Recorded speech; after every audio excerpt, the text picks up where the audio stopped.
विजय की देवी मां शारदा के चरणों में नमन वंदन करता हूँ। पधारे हुए अतिथिगण, प्रधानाचार्य जी, समस्त प्रिय गुरुजनों, पिता तुल्य बुजुर्गों एवं यहाँ उपस्थित टिमटिमाते नौजवान साथियों, मैं आप सभी का हृदय की अंतिम गहराई से हार्दिक अभिनंदन व्यक्त करता हूँ। जैसा कि हम सभी जानते हैं कि आज हम सब जमीन हिंदुस्तान पर 69वां गणतंत्र दिवस मनाने के लिए इकट्ठे हुए हैं। आजादी के बाद आज के दिन देश को आज के दिन संपूर्ण देश में संविधान लागू किया गया और साथ ही साथ 10 वर्षों के लिए अस्थायी रूप से आरक्षण की व्यवस्था की गई, जिससे भारत में गरीबी को हटाया जा सके।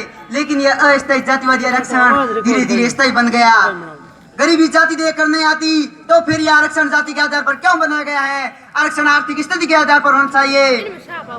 आरक्षण का एक दूसरा रूप है जातिवाद। सरकारें आज जातिवाद को खत्म करना चाहती हैं, लेकिन यह मसला दिन प्रतिदिन बढ़ता ही जा रहा है। सरकारें आज युवाओं की प्रतिभा को छुपा रही है।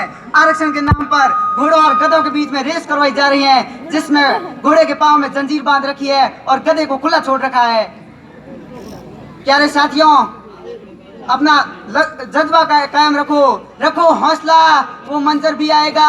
प्यासे के पास चलकर समंदर भी आएगा। थक कर ना बैठे मंजिल के मुसाफिर, मंजिल भी मिलेगी और जीने का मजा भी आएगा।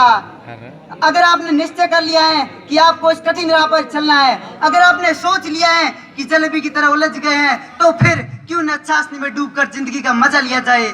गिर को कर दे कंथड़ा, हिरण कसोगी खाए, आ कचरे पौन भगे, घोड़ा सु आगे जाए। हिम्मत रखो, हिरण कौन सा घी खाता है, फिर भी वो घोड़ा से आगे जाता है। लक्ष्य प्राप्त करने के लिए जुनून व जज्बा होना चाहिए। मंच पर विराजमान अतिथिगण में से किसी को तो मेरी बात सही लग रही है, लेकिन किसी को गलत भी लग रही है, लेकिन इससे मुझे कोई फर्क नहीं पड़ता, क्योंकि सारा जमाना ही बुराई करने के लिए ही बना है।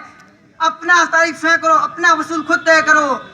परंतु जरा सोचो हमारे उन साथियों के बारे में जो फुटपाथ पर पड़े रहते हैं, जिनके नसीब में 2 वक्त की रोटी भी नहीं है। सरकार उनकी सहायता नहीं करती क्योंकि वे गरीब उच्च जाति में जन्मे हैं। गरीबों के साथ ये आरक्षण जातिवादी आरक्षण के कारण होता है। कहने को तो सभी कहते हैं कि हम सभी भारतीय भाई भाई हैं, लेकिन ये वाक्य मात्र पुस्तकों में लिखा हुआ अच्छा लगता है, क्योंकि सभी लोग अपने आप को पहले जाति से जोड़ते हैं। इससे देश निखरना ही बिखर रहा है। जरा सोचो मेरे साथियों, जिस देश के लोगों में खुद को पिछड़ा सिद्ध करने की होड़ लगी हो, वो देश भला आगे कैसे बढ़ सकता है? भारत का संविधान कहता है कि सभी भारतीय भाई भाई है, तो फिर कुछ विशेष क्षत्रिय भाइयों के साथ ये आरक्षण के नाम पर न्याय क्यों किया जा रहा है? भावी राष्ट्र के निर्माण के लिए सभी देशवासियों को समान आरक्षण प्रदान करना चाहिए, तभी एक विकसित राष्ट्र का निर्माण होगा। इसी के साथ मैं अपनी वाणी को विराम देता हूँ। जय भारत, जय हिंद।